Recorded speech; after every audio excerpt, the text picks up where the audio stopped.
Brunel was a railway engineer employed by the Western Railway Company. Paddington Station was built by him. The rails ran to Bath, and the Box Tunnel under the hill of the same name, the longest railway tunnel of its day. Templemead Station at Bristol and onto the Royal Albert Bridge over the Tamar River to leave the way clear to Plymouth. Maybe his crowning glory was the Clifton Suspension Bridge over the Avon Gorge at Bristol. He died before it was completed, but his name will live forever as possibly the best engineer and designer we have ever had. No one had ever built an ocean-going iron-hulled ship powered by sail and steam. She was to be built at the Great Western Dockyard at Gasperry Road on the banks of the Avon. The great black and white ship began to rise, and the 800 tons of wrought iron plating required was supplied by the Abraham Darby Foundry at Colebrook Down. Her total weight was 3,679 tons. Launch day was the 19th of July 1843. Prince Albert arrived on the newly opened Great Western Railway. Water was let into the dock and she floated free for the first time. She was the largest ship ever built in 1839, 100 feet longer than her rivals, the first made of iron, 322 feet long, and a technological wonder. Her maiden voyage was to New York, which took just 14 days. She made 3 more trips to the east coast of America. Disaster struck when she ran aground at Dundrum Bay in Ireland in May 1847. Brunel was sent to refloat the ship. Her owners wanted her for the more profitable Australia run, and they were right. 32 times she went to Australia and came back. That's 64 times around Cape Horn. Impressive? You can bet your sweet life it is. Between 1858 and 1876, she carried 15,000 passengers out and 10,000 back. As she was starting her 3rd Australia trip, the Crimea War had begun, and they had to be aware of Russian raiders.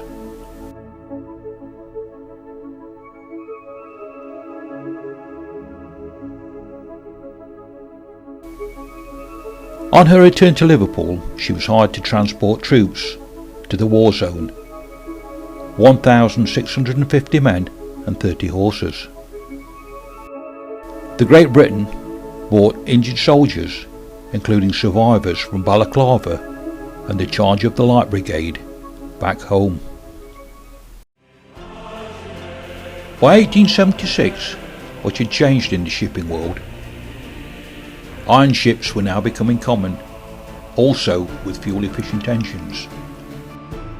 So the engines and passenger accommodation was stripped out, and she became a windjammer to trade between Liverpool and San Francisco.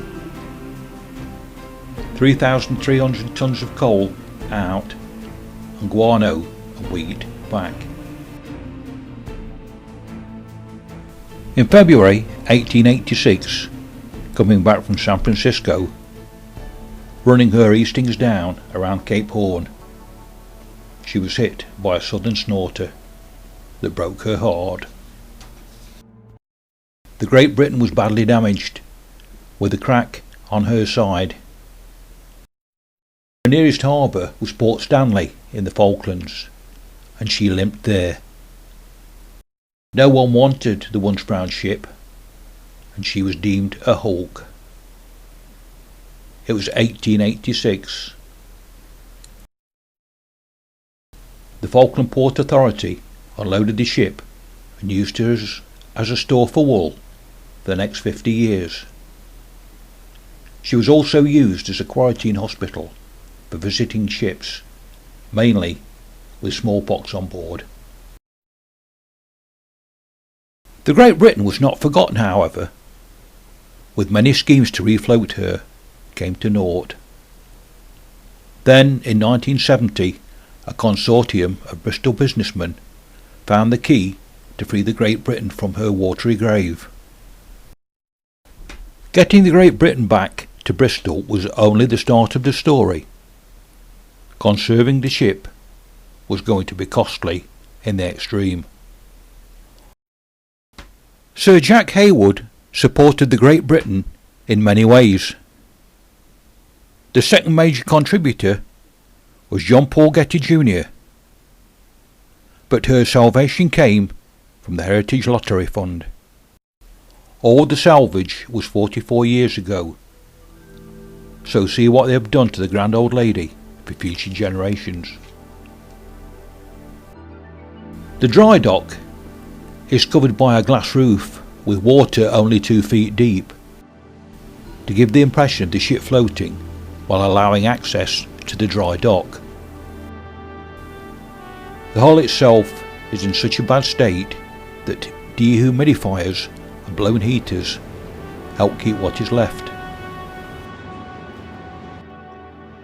It is a strange feeling walking under the hull to the stern, where a new screw is fitted, and the balance rudder looks better than the original.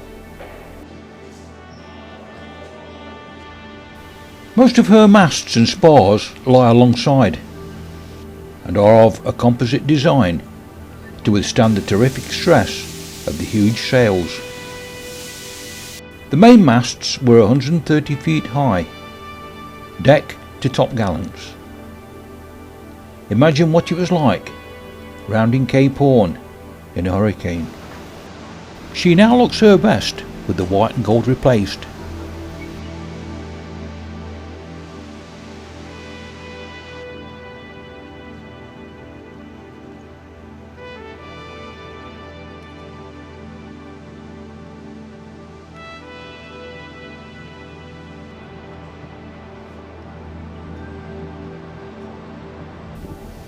New decks have been fitted and the internal fittings have been put back as it was in her heyday.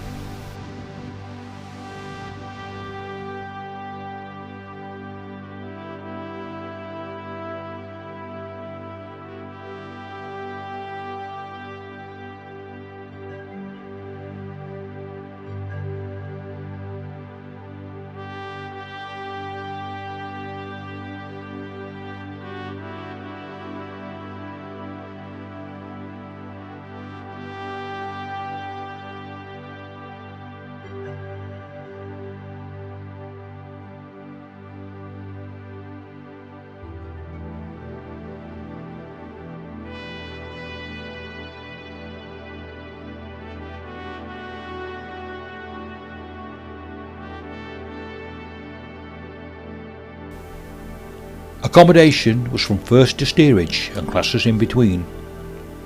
First has silver service and fine dining with chefs aboard.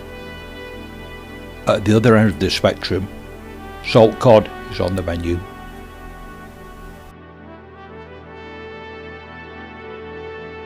Large bunks with baths, toilets are the first class accommodation.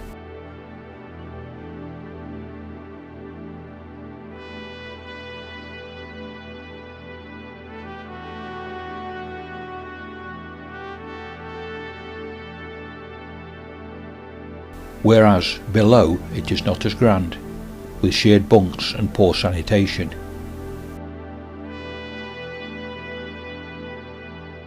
The heart of the ship is a steam engine, now just a replica, the original taken out before her windjammer days. So here this fabulous story ends. It just needs your help to keep her in one piece. Visit if you can and take the memory away.